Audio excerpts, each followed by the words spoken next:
Metanarratives. We're on page 28. Yet it is at the level of the overarching theories or metanarratives in sociology that the most powerful body blows are being aimed. This is encapsulated in Lyotard's now famous and frequently quoted declaration that postmodernism can be described as incredulity towards metanarratives, where a metanarrative is a grand-scale attempt to show how empirical and rational methods can be used to demonstrate how society as a whole works, revealing its inner logic and dynamic. Now, if you remember last time, we were looking at we were looking at postmodernism, and we're still looking at the critiques towards postmodernism. Okay, so we're looking at metanarratives today, which are our grand stories to explain things. So in sociology, theories such as Marxism, functionalism, particularly Parsons' social system and feminism, can be described as examples of these totalizing theories seeking to cover an impossibly large subject area, making ridiculously vast generalizations, and in the end only telling stories like any other fiction. So because these perspectives are actually looking at such a huge group of people, we can only really make generalizations. Okay, so this big story comes out about this is the way that life is. And so let's say that we were writing a story about what life was like at Winchester School. We would only look at it from one perspective, and we would maybe only make generalizations about it, unless we went into asking everybody to tell their story and we heard all the different sides to it. Okay, and even if we did that, we might just pick out the ones that were all fairly similar, so that that became the generalization about the school. And this is what sociologists are doing as regards cultures and societies that they're looking at. If the progress to truth and absolute knowledge has not been achieved, then what has been created can be better described as stories or narratives, or even mythologies that can never be verified. Positivism, Marxism, and objective science are no more than modern mythologies, comforting people with the pretense that attempts are being made to answer the great questions of existence. The postmodernists, though very few of them accept this title, reject what they see as the pretentious and pomposity of science, particularly social science, claiming that at best it should be seen as language games and rhetorical jousting. Okay, so our postmodernists are saying, no, actually, look, these people have just made up stories. The myths that we had in the past to explain things that people didn't understand are now being reformatted and claimed to be science, and so people think they're okay. You know, if you look to myths from the past, there are all sorts of myths to explain how we found fire and why death occurs and how the world was created. You know, now we're doing that to explain sociological concepts. So postmodernism is saying, well, hold on, all this idea of sociology as a science is ridiculous. There isn't any empirical proof to go with what you're talking about. Identity. Even the way we think about ourselves is in transition.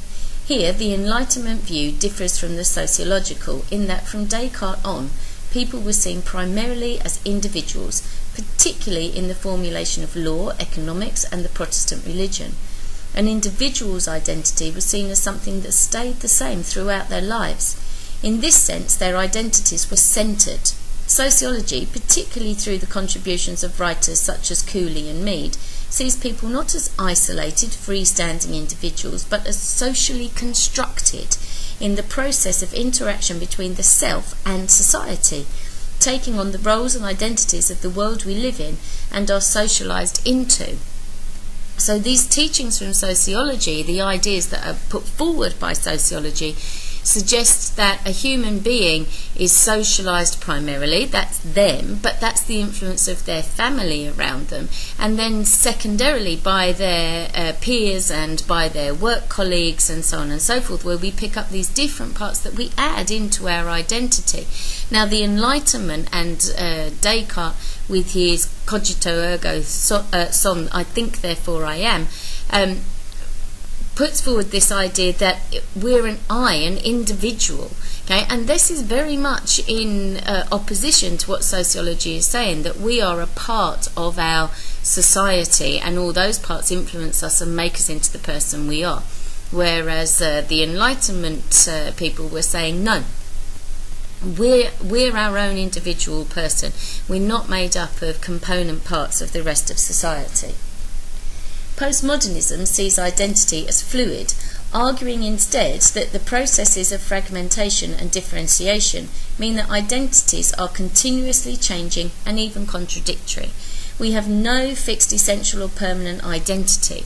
Okay, so we may start off our lives with criminal tendencies, let's say, but as we grow older we start to take on responsibility, and therefore we stop the criminal tendencies because we realise that's not a good path to be following.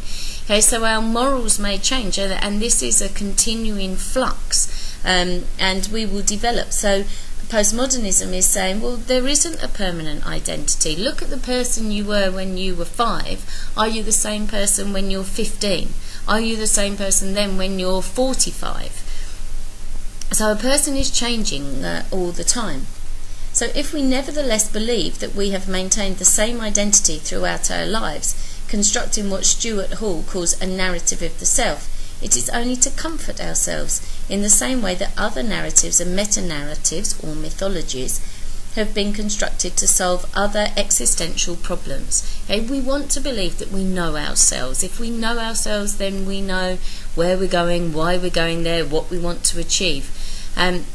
But postmodernism is saying no, that's not the way that it is. And we have to appreciate that. If we appreciate that, we'll understand ourselves better. We might not be able to control what we do in the way that we maybe want to, but we'll have a better understanding of ourselves. Traditional identities, such as class, family and neighbourhood membership, are being eroded away. New identities, however, are not being formed to replace these. For some writers, the mass media and popular culture now provide the sole, but nevertheless inadequate frame of reference for the construction of identities.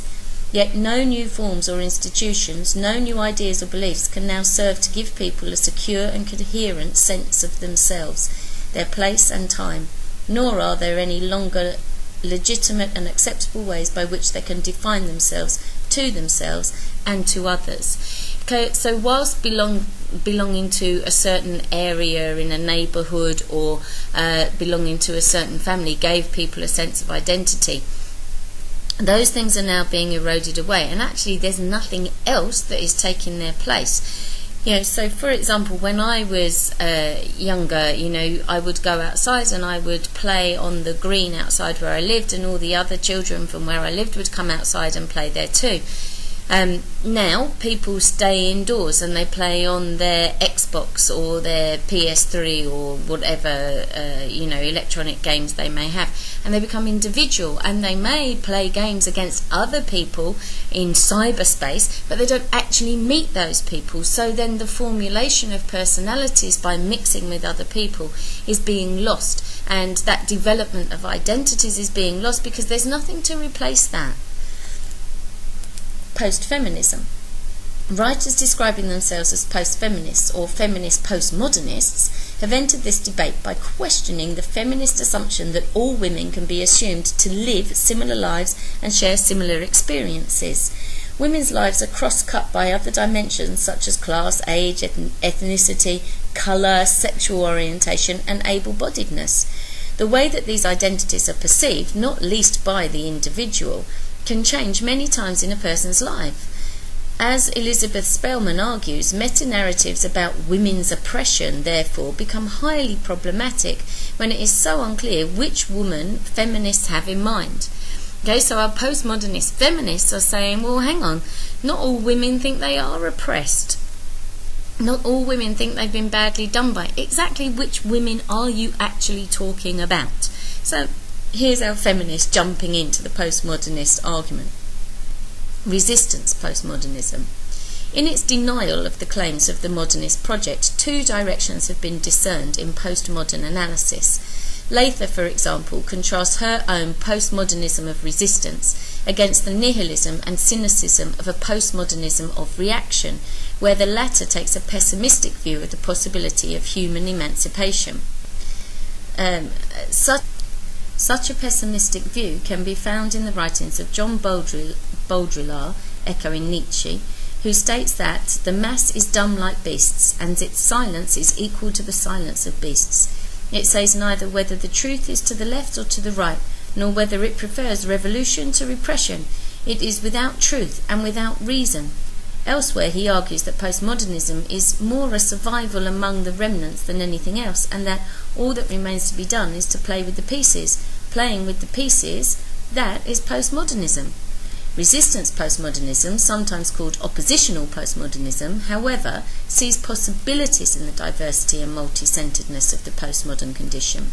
Traditional forms of resistance have broken down, but have been replaced by a multiplicity of localized, participatory and non-hierarchical forms, for example, within the multi-voice post-feminist movements. Alright, so postmodernism can actually be seen as being quite pessimistic. And what they're saying is, well, you know, we can't find structures, and we have to realise that there are all these different influences, therefore we can't make generalisations about anything. But, you know, postmodernists would say we're just looking at the pieces and we're trying to understand them as best we can. Okay? Now, Lather is saying, well, actually, hold on, it's not all bad.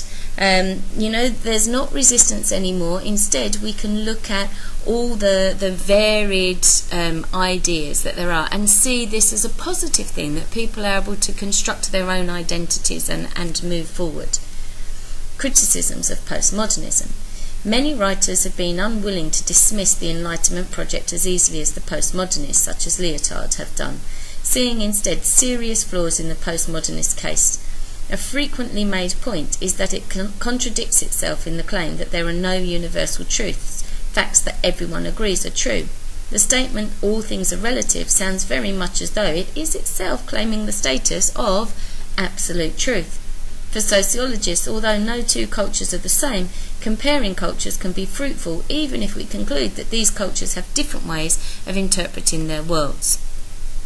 Okay, so postmodernism, you know, is being criticised by other sociologists for, in fact, appearing to contradict themselves, and also just feeling that this multiplicity doesn't lend us anything that we can find constructive and helpful within society. The Marxist reply. Marxists and neo-Marxists, new Marxists, have been particularly active in refuting the postmodernist position, especially because they are one of this group's main targets.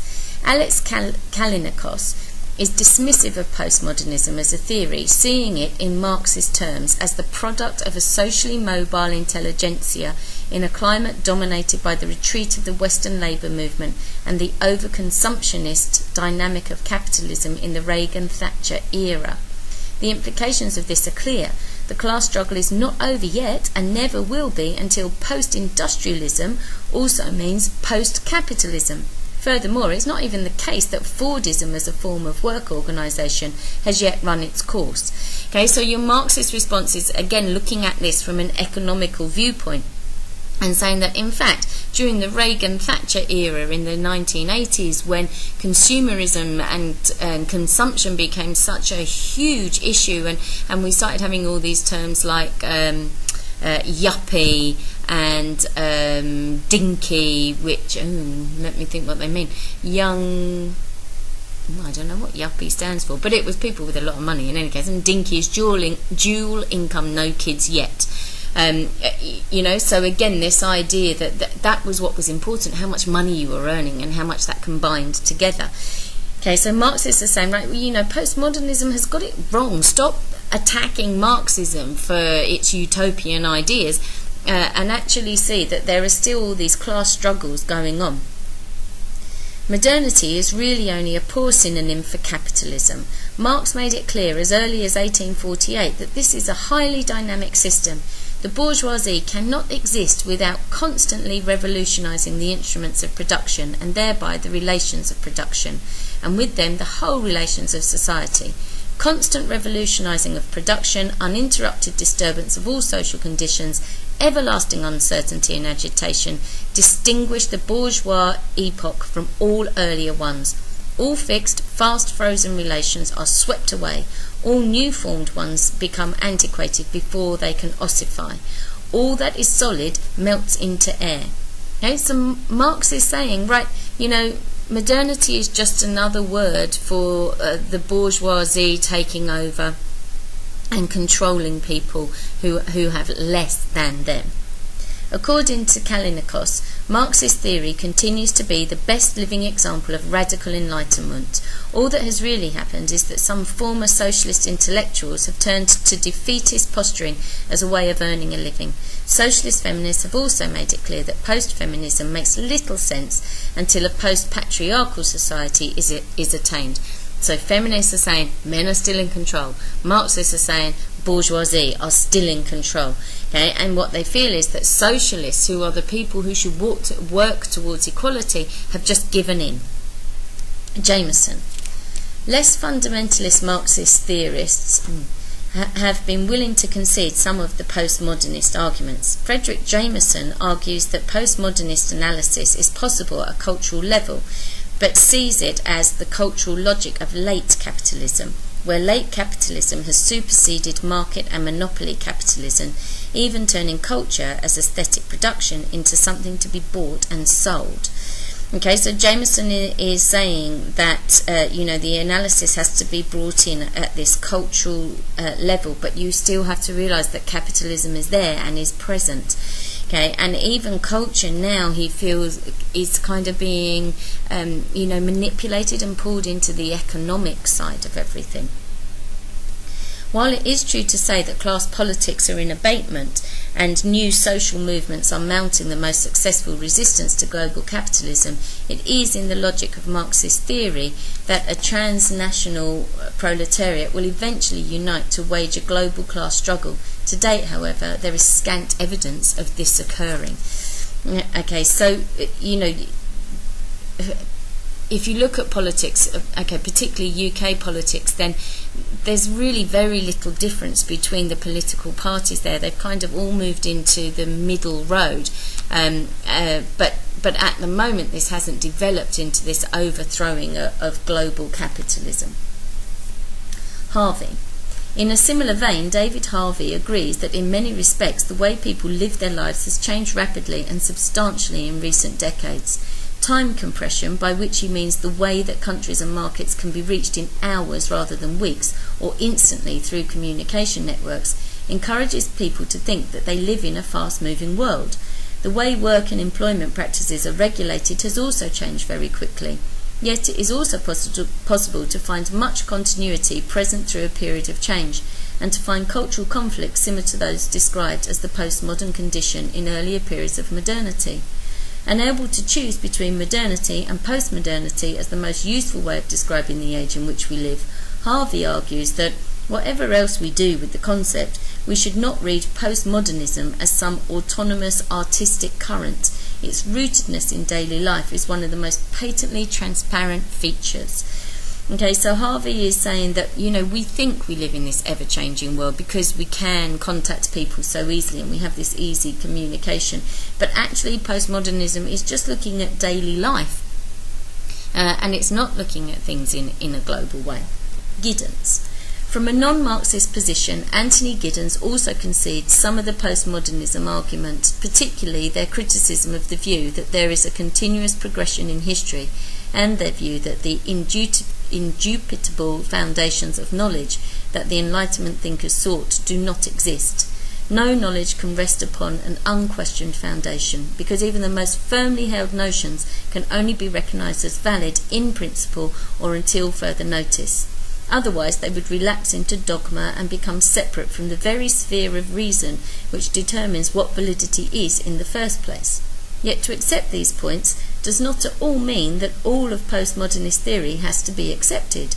As with other writers, Giddens argues that the postmodernist position is contradictory, recycling older arguments and mistaking them for something new. Okay, so again, the criticism is that actually postmodernism isn't saying anything new. It's just saying what's been said in the past. And actually, it kind of can't make up its mind. It's jumping backwards and forwards between the things that it's saying. No universal truth, and yet everybody does this. You know that there's a continuity in history and that things will progress on. So surely that is this kind of movement forward. Anyway. It is contradictory, for example, to argue that on the one hand we have moved from modernity to postmodernity, and on the other to say that history has no shape or direction. It is equally paradoxical to write books that say that no knowledge is possible when the books themselves constitute knowledge. What has been described as postmodernism is better seen as the engagement of critical reason in radicalised modernity, in an age where more and more people in the Western world, not simply intellectuals, are becoming more self-aware and inquisitive about the roles that they play. What is happening is that modernity has become more reflexive, looking inwards on itself, which may reflect the overall decline of the West's privileged and hegemonic position in the world as the process of globalization gains in intensity. We cannot therefore describe a new postmodern world. Okay, so Giddens is saying, oh, hang on, postmodernists are saying, you know, you can't put labels on this and everything is individual. And yes, that's true. Globalization is helping people to understand more things and to look at themselves and the role that they play in those things. But you know, postmodernism can't just dismiss that. It's an important thing to be looking at. And they can't tell us there's no knowledge and then give us ideas, which of course is knowledge that they're imparting. So postmodernism really needs to get it straight as to exactly what it is that they are saying. Interactionism. What is perhaps most curious in the debate about sociology raised by the postmodernists is that it is only directed at part of sociology, the scientific or positivistic tradition to which Marxism, functionalism, and to a lesser extent Weberism have been the main contributors. Doubts about their scientific status are not new to sociology. Since at least the 1920s, interactionist sociologists have raised questions of cultural relativism and have sought to examine the nature of small-scale interactions in the generation of meaning and the plastic and changing nature of identity. It is at least debatable whether these theorists would recognise much that is new or that they would wish to take issue with in the postmodernist argument. Okay, so not everybody is being criticised by the postmodernists, but what postmodernists are saying is that scientific status, you know, isn't what sociology is about. So in fact, perhaps interactionism is the way forward, and they're not going to be in opposition to the postmodernist argument.